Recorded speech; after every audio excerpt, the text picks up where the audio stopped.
fact that Cooperman has changed his story about the call that he received from a woman claiming to be Kathy Durst. That was that clip there. I want to bring back in Philip Dube. Philip, what do you make of that in terms of this idea of a changing story? No, it's no shock. I mean, this is why counsel prepares. You look at all the prior statements that the witness has given and made, and then if they try to change or backtrack or walk back on what they've said, you just mark as defense next in order the statement that they gave in the past and show that they're contradicting themselves. It shows a bias. It shows that they're out to get Bob Durst, and it shows some type of favoritism toward the victim, which is understandable. But now they're going to get a jury instruction in L.A. that if you believe that a witness lied about one material aspect of their testimony, you can disregard all of it. And that's the danger that you run here. This, if you want to call it a lie or an untruth or a falsity or a mistake, however you want to characterize it, it's untruthful. He said decades ago, it sounded like Kathy. Didn't sound like someone disguising their voice, pretending to be her. Yeah, I mean, it's fascinating. And, let's talk about also the fact that that testimony with the witness, Dr. Cooperman, that was recorded. Have you ever seen anything like that where from, years ago to preserve the record? Oh, sure. It's very, very common. In California, we have what's called the conditional exam statutes, which is sort of a position where it's done in the courtroom with a judge on the bench, both sides there to question and cross-examine the witness. But usually we do that if we feel that a witness might be leaving the jurisdiction or might be mentally or physically infirm, or if they're near death, that kind of situation.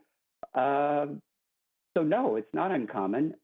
Sometimes during police interrogations, testimony, which is a term of art, statements are given and they're memorialized and they're bound by whatever they said in the past. And to change it 40 years later, it either makes it look like they're lying or their testimony is just not reliable. Remember, this is a murder trial.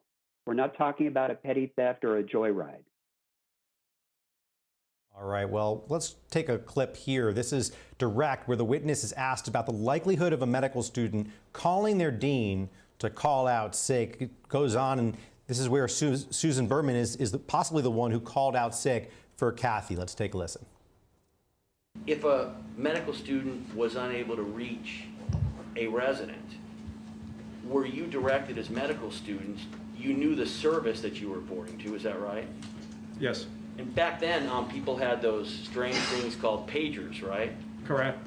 And if you were going to be ill as a medical student, would you have been, had knowledge in advance you're going to be working for this service and had the ability and the requirement to be paging that service to let them know you're not coming?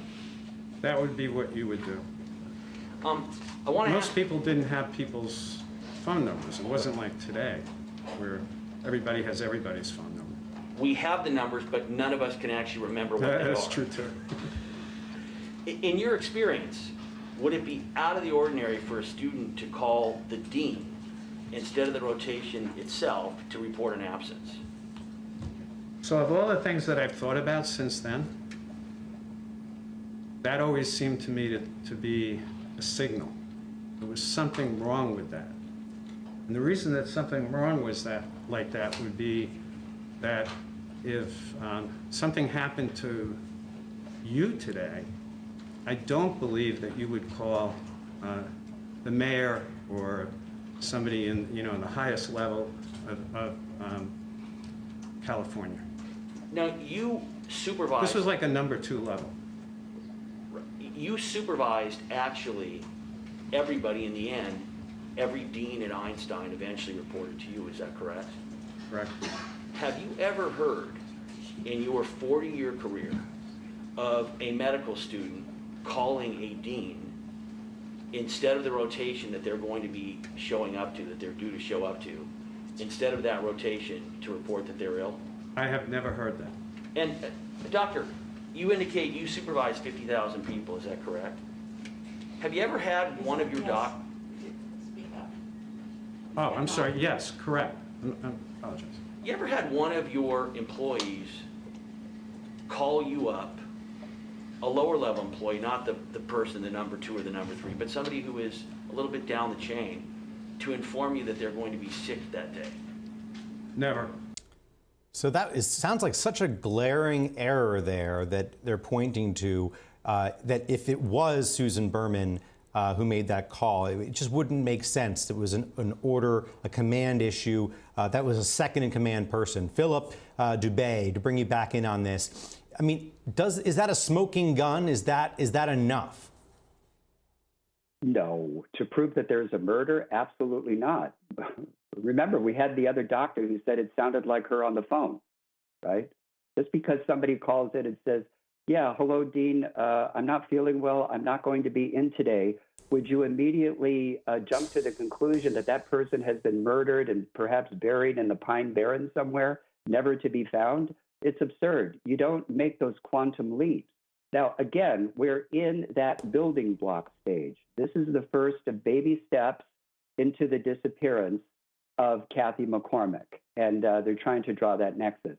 The one problem I have, to be fair to the defense here, is that there's a lot of leading questions of this witness on direct, that many of the answers are being suggested to the witness rather than leaving them open-ended. Yeah, I mean, and I guess in terms of the strategy here for the prosecution, having to show that this is a potential cover-up, that the usefulness, the need that Durst had for Susan Berman to cover up the murder of his first wife, right? Well, that's precisely what they're trying to show. And they're trying to also pad the amount of time that they need, if you believe that he offed his wife, to kill her, dispose of her, and let enough time go by where you get the job done without any suspicion being raised toward you as the spouse. And Lord only knows how much time went by before they finally initiated a search for her.